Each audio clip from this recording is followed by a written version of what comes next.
Hey, I'm Jesse and welcome to Video Tempest, where today I'm trying desperately to convince you I'm not a weeb by reviewing a video full of dancing Asian people.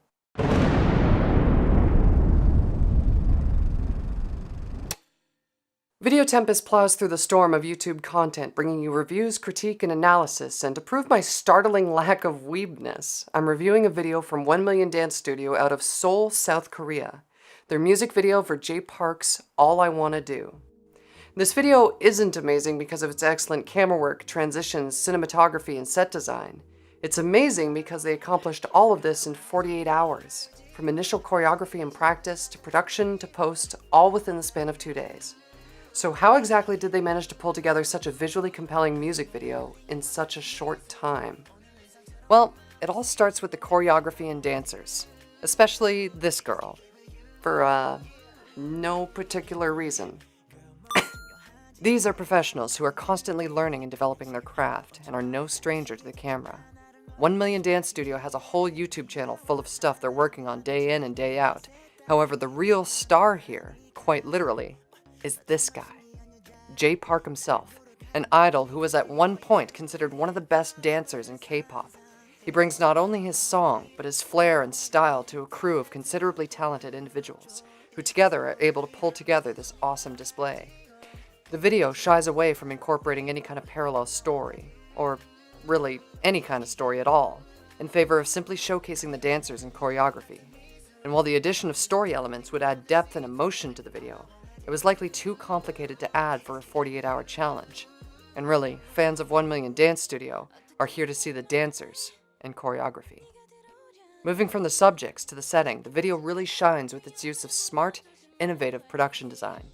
The set is a gigantic warehouse that has been littered with props, walls, banners, and practical lighting. They've stacked furniture in the center of the warehouse to divide the space and create several distinct areas that are used for different groups of dancers throughout the video. This is a super simple but highly effective method to add depth and interest to the background of the video, while also working as support for practical lighting that they've littered throughout the set. And it would have been easy to set up in a pinch for a video with a time crunch like this.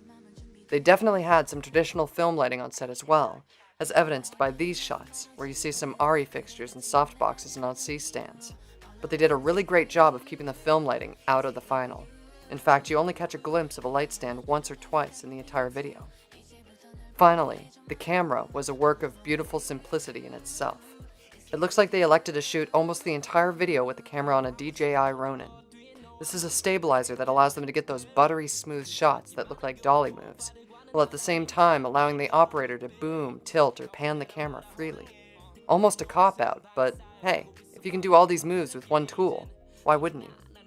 The camera constantly keeps the energy up in the video by utilizing traditional music video movement, dollying in and out, changing point of view. But where this video strays from the traditional is the long takes. Each segment of dance is a single camera position. There are no inserts or cutaways, and the focus is entirely on the dancers and their perfectly executed choreography. The videographer also chose to switch up the camera style during the bridge. We take a break from the smooth, mechanically perfect gimbal shots to a handheld camera shooting at a high shutter speed, which I don't particularly like in terms of style. It kind of reminds me of Saving Private Ryan and takes me out of the video a bit, but it certainly keeps the energy up when we've gotten used to the smooth stabilized shots from earlier. They definitely put thought into the transitions during shooting as well, as they incorporated a lot of practical moves that translate into the edit, moving into and out of Jay's shirt, doing the vlogger hand transition, and getting Jay to point down as the camera responds by following the move as they move into their final shot of the video. Overall, the practical lighting, simple but attractive set design, and innovative use of space and camera movement within that space creates a compelling visual backdrop that perfectly frames Jay Park and the dancers from 1 Million Dance Studio. A simple concept, perfectly executed, and a 48-hour challenge that I'm happy to watch, over and over.